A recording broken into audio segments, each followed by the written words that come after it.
Let's turn now to the World Cup of soccer. The government of Ghana is responding to a key player on their team not being allowed to compete here in Canada.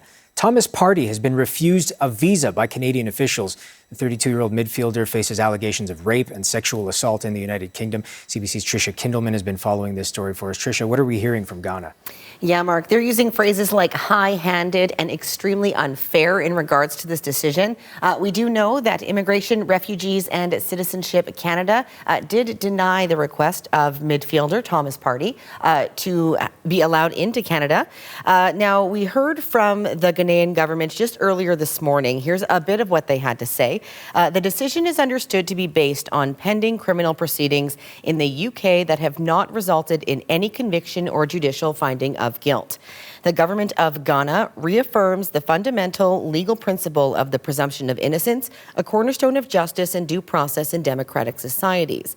Accordingly, Ghana is pursuing active diplomatic engagements with relevant Canadian authorities on this matter. And now, they went on to say that they have been in contact with Canadian government officials since the decision came down, which was on June 11th.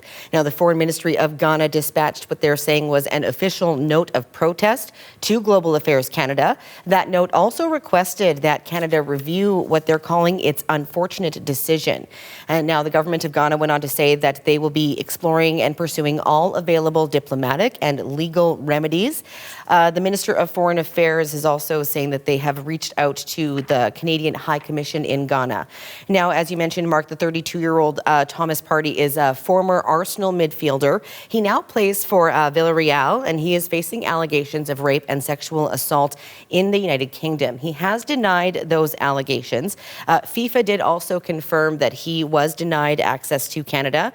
Now, it is worth noting that the Ghanaian team is playing one match in Canada that is coming up later this week, next week, I should say, and they then will have two games in the United States. So he will be able to participate in those games. He is currently in Boston, where the team has sort of set up a bit of a base camp. They'll be practicing and staying there for the next while. But when the team does travel to Canada for their game next week, he will not be able to join them at this point. It is worth noting that he is expected to stand trial on these charges coming up in November. Okay, that's the latest from CBC's Tricia Kindleman. Thank you, Tricia.